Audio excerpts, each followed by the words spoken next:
Hi. You're probably wondering or noticing that I'm wearing clothes, more for the fact that it's freezing right now. It would be very weird if I didn't have any clothes on. But today's topic is clothes. More specifically, today's topic is vintage and thrifting. As you probably noticed at the Nest, they sometimes have vintage fairs where they sell clothes. And I want to understand why they are so expensive and why people buy them. Yeah, thank you. It's fine, I don't care. Okay. Rolling. Rolling? Are we rolling? Say, are we rolling? Are we rolling? Yes, we're rolling. Hi, I'm here with Annalise. Cora. Nice to meet you. Nice to meet you, Scott. Hi, what's your name? Hi, I'm Max. Hi, I'm Maria. Hi, I'm here with Jandro. Fred. Colin. have you guys ever thrifted or like to thrift, or where do you guys get your clothes? Yeah, I've been a few times. I've gone mainly in the U.S. where I'm from, but I've been to a Salvation Army here as well. I love to thrift. Do you get most of your clothes thrifted? Mostly, I don't think I've bought a new item of clothing in 2 years maybe. Oh, okay. What about you? Yeah, I thrift all the time because it's pretty common in Brazil too, where I'm from. So I really like it overall. Yeah, I'm on the same page. I'm a big thrifter. I don't remember the last time I went to a mall and bought a t-shirt. Occasionally, yeah. Occasionally. I like finding grails. Okay. I like finding grails when they come up. Yeah. All right. And have you guys seen at the Nest, at the lower level, there's people selling stuff. Oh yeah, those are nice shoes. Selling stuff under the category of vintage. What do you guys think of those vintage stores? Yeah, I've seen them a lot. I've seen them even outside, in the plaza, and I don't know, they're just not really my style, but I do find that a lot of them times they can be quite pricey, and I feel like you could find something new. And sometimes they're not the cleanest, and I just don't understand why I'm paying so much money for not clean clothes. This is the problem, right? Yeah. As a thrifter, I'm annoyed at Value Village's current prices. And I believe that one of the biggest equators of that is vintage reselling. I mean, I think there's a space for it, but I also think that people Value Village as a company is there's these other entities out there who are making more money off the things that they're doing the same model, and then Value Village in turn raises the prices, which I think you can have a space for both. But I think that the people who go to Value Village for the sole purpose to resell, there's some gray lines being crossed. Want to add something to that? No, I agree with that. Also, I think we are students, so I feel the price for students should be lower. And then sometimes you see things in the market that are $200. And I understand that some people would buy it, and that's totally fine. But I feel most students won't buy it. I've seen those markets all over campus where they're selling vintage clothes or whatever. And what I think about it is, the majority of the stock that these markets are selling, I think those guys get their clothes from the thrift stores and then upsell it by 50-60%, which is pretty ridiculous considering you can get pieces from the thrift store that are the exact same that they sell at these markets for $4 or $5, and then you're paying $50 for the same thing at a market. And have you made your way down to the lower levels to check the clothes that they sell there? I have not, no. You have not? No. Oh, okay. Should I? Maybe you should. Okay. Hi, I'm here, what's your name? Sorry. Jonathan. Jonathan, nice to meet you. I wanted to ask, how often do you guys come here to the Nest? I would say at least once or twice a month.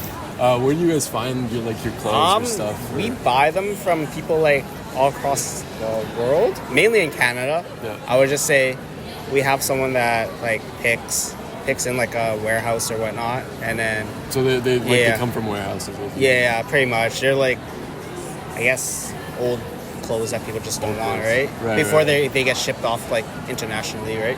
Yeah, you're digging through underwear and stuff like that too. Yeah, so yeah, it's stuff that it's the last resort. Yeah, the last resort. Yeah. Most of our stock comes from big, they call them rag houses. That's kind of why we got our thrift store name. Is these like big warehouses where they have like really big compacted, pretty much trashed clothes that people have like gotten rid of, thrown out, and then there's like you pay a fee to get in them, and then you just pick through and try to find things that either are still not like completely distressed or are still very valuable. Kind of whole idea of one man's trash is another man's treasure. But yeah, sometimes we do go in thrift stores all over the place though. It's never really in a particular spot. We have what are called pickers all over. And why do you guys think they're able to do that? Like, why do you guys think people are still buying, even if it's just under the guise of vintage? I think it's like curated. That's the thing. Like, look at it this way. Let's say like a thrifter goes to a thrift store. They find a shirt that they look at and they're like, oh, this is probably like a $40-50 shirt or whatnot, and it has a tag on it. They'll say it's like $10 or something. They get that, it's profit in that way. But it's curated, so they're thinking that they can mark it up even more because it's curated, and people are paying for it. You're paying for the labor of not having to go through the people are paying for garbage. What is the difference between buying in a vintage thrift store and going to, let's say, Salvation Army? I think with vintage stores, they do a lot of the curating for you. A lot of people sometimes don't have the time to go and just like fully indulge themselves in, the Salvation Army. But for all means, like if you want to go figure out how to do secondhand shopping and you want to go salvage through Salvation Army, got you. Do it. Okay. Like, we support it for sure. We're not telling you not to, but I think that it's also nice to support a company that's supporting that in a way and then also helping you curate what's cool. But how do you guys decide on the pricing for some most of it we use like Google Lens, and then we just see what the market is and we go under the market. You go under the market. Yeah. How do they pick the clothes that are right, it's very much taste based, but on trends for sure. Okay. I think that if you have a good idea of what's currently happening now, but also what was current back then, because things are constantly cycling through. As much as we'd love to think that we're the new hip, everything's gonna be new and we're original and we this is the new thing, it's not new, it's been done. A lot has been done. And so if you have an understanding of that and you understand the value of certain brands or certain clothes, then you can kind of play with that a lot. There's also such a big world of collectible vintage stuff that aren't manufactured anymore or are more rare to find. There's just so many different things. Well, why would you pay something more when it's vintage? Because it's it's I guess a limited edition item kind of thing. Okay. There's scarcity in the market, that kind of thing. I'm pretty sure every vintage collector, vintage store is different. But again, back to how old the shirt is. A lot of people will literally buy a shirt that you probably got from your granduncle's house, but it was from the 50s, and it's really valuable to some people, and they'll frame it and they'll put it in their house no matter how distressed it is.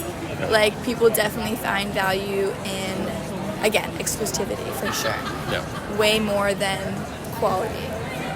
If something with the value of exclusivity, or if there's something that is less than everything else, because there's so much clothes in the world, if we have particular things that aren't made anymore, then they become more valuable.